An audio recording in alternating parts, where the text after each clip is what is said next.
We're both feeling good, and I think I forgot to ask your age range because you don't ask women their age, but this is how we party on a Saturday.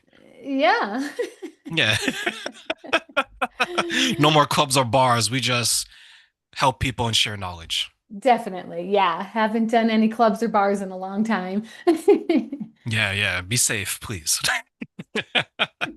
So you're here to talk about nutrition and changes in the woman's body because I don't want to give away exactly what you're talking about, but we're here to help women, especially as women get older, in the different ways that they can assist themselves and maybe make some changes in their life. So, before we jump right into this, Lindsay, do me a favor, introduce yourself, tell my audience a little bit about who you are and, of course, where they can find you.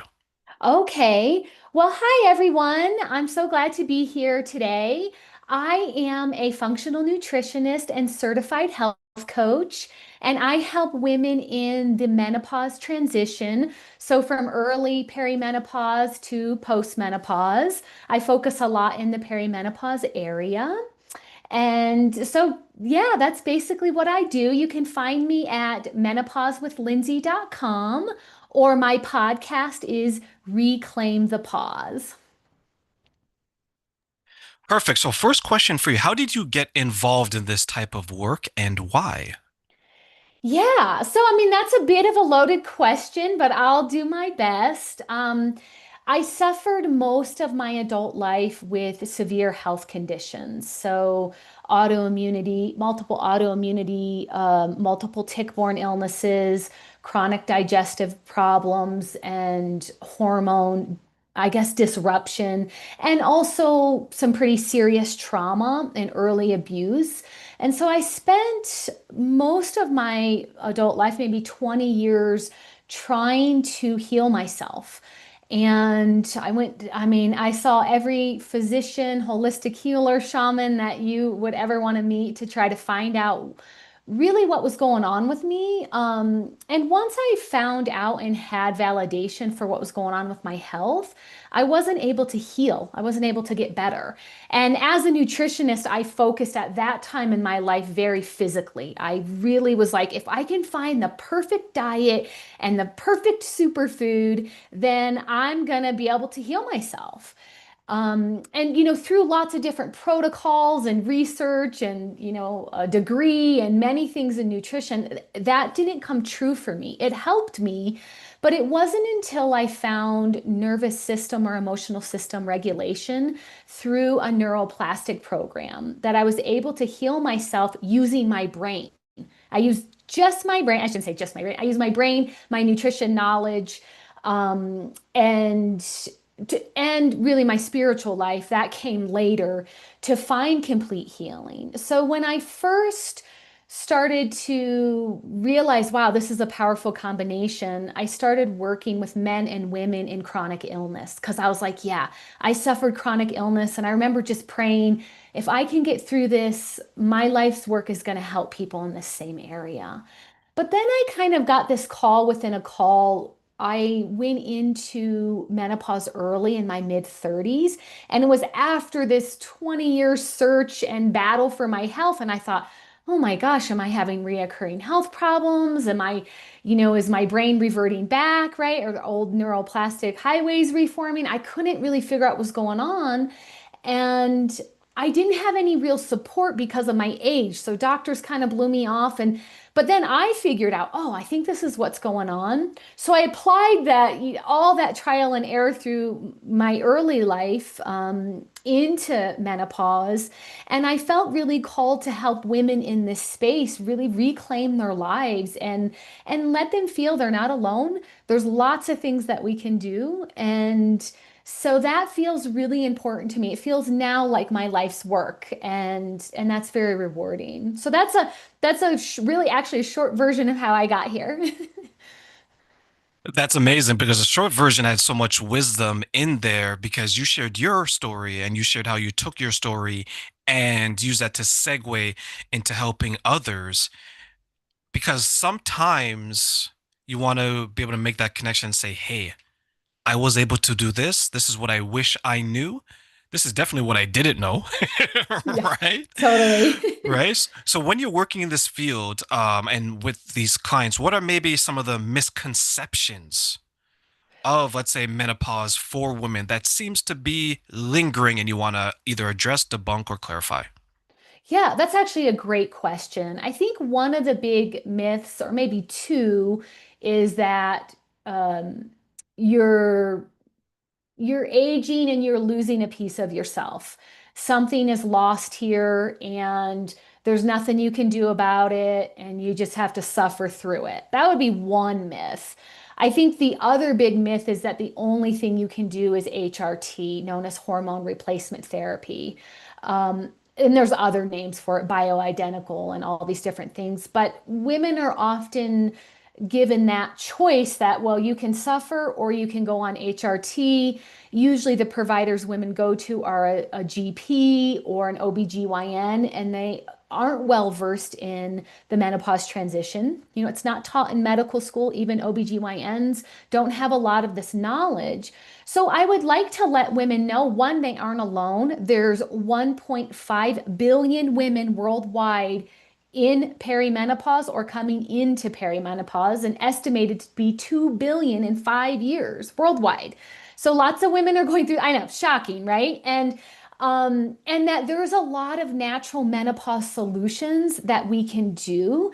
And there's, I think, I just want to say that this is a time of, instead of ending, which I think a lot of people think about, man, things are ending for me, my body's changing, my brain's changing. I actually think this is a new beginning. It's almost like a rebirth.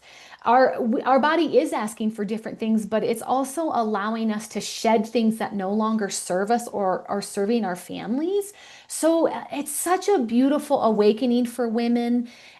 And I love to talk about the positive that this transition can bring. For instance, 50% of women who, of course, all women will go through menopause, but 50% of women who do go through it or are in it change careers and find deeper purpose in their life. And I think that's something beautiful that all women can look at. Wow, what is my greater purpose? What do I truly enjoy? Because most women haven't really thought about that. They're busy working and taking care of kids or in their community, and they're not really thinking about what are my needs. And this time of life, we have to. Our body isn't giving us another choice. Could it be then maybe some women, as they're experiencing perimenopausal or menopause, that instead of it being something that should be hidden, it's something that's maybe given them a new perspective on life? Definitely. And I think reframing what you're going through can be really important for women. And I don't think that's well talked about. And for a long time, our mothers and grandmothers, I don't think they were really allowed to speak about it in the public forum. It was kind of like, oh, those are women things. And even though I think menopause has gotten harder for women because of our toxic environment and how our stress and the way our bodies are responding. So I think it is kind of twofold, that it's happening at a greater level, but then also it wasn't well talked about in the past, even though it was happening. And so now it's kind of like women are trying to find their footing. And my goal is to bring more awareness, because when I started perimenopause, it was like, oh no, you're way too young for that. Or that's like one day, and then oh yeah, now I'm on the other side of it. I don't think there's a ton of awareness that this can be a 2 to 10 year process before we get into postmenopause, which then brings another set of changes. It's like that's not menopause, that's like indigestion or gas. Yeah. Right? We try Yeah. to minimize it because it's a health change at the end of the day, right? Like the body's changing in a way that for a lot of people is designed to change that way. Would it be safe to say that maybe some women are still experiencing a sense of shame and guilt as they approach the age of this change to happen to them? Yeah, I mean, I think it's more once they start to feel the changes, there's some shame and guilt in the context that their energy levels have changed. They're not producing at the same level as they once did. You know, a lot of times women and men will do this too, we just push through. I've got all this stuff to do, I'm just going to push through. So I think the shame and guilt comes when those first changes start to happen. And then it's like a loss of self, like, oh, I'm no longer producing as many hormones. I no longer have as much energy. I'm losing muscle. And I think that there's a lot of shame and guilt associated with that. And that doesn't have to be true. It's just that our body needs different types of nutrients, nutritional support, lifestyle and behavior changes that we didn't need when we were 20 and 30. Our bodies were functioning different. So, but yes, I think that's a good observation. Because when I look at the changes that I've gone through as I approach my 30s, there's some things that I need to do now that I didn't necessarily have to do in my 20s. But that's me adapting because I'm aware and I will acknowledge it. Do some people then don't acknowledge it or don't make the changes because maybe they're still in denial or they don't want to acknowledge that their body is changing? You know, I think it can be a little bit of both. Sometimes we're so busy, we don't acknowledge the change. We don't really realize what's happening until we have a major moment, like a huge hot flash or a blow up at a spouse or our child or something like that, where it's like, whoa, why am I reacting like this? And so I think at first we don't acknowledge it because we're not exactly sure what's going on. And certainly was the case for me. What's happening with me? And so I do always like to let women know your body's sending you messages. Emotions are messengers. You know, things that are happening in your body are messengers. So I think it's that. And then I'm sure it's a piece of, I don't want to go through this. I don't want to go through these changes and I'm going to try to ignore it and push through and do things I did in my 30s, like particularly dietary changes when women start to see composition changes in their body with weight or loss of muscle. It's like, oh, well, I'm going to skip meals or I'm going to caffeine load or whatever women do, whatever that crazy stuff that happens, as opposed to actually addressing this, oh, wait, I'm going through a transition. I need to think about this differently. I'm going to stop eating food. Everything I eat is going to be in liquid form. Yeah, something crazy. There's always crazy kind of, and there's so much diet culture out there, right? We know this, I think they're saying now $180 billion a year business is diet culture. So, particularly women going through menopause are at high risk for getting stuck in diet culture. And it's really two times in women's lives that they can be at risk for eating disorders in their teens and when they go through menopause. And so the diet industry and this diet culture, you can get stuck into that when you're trying to fix it. And menopause isn't a disease. This is a natural transition, and empowering women to go through it in a really healthy way can be much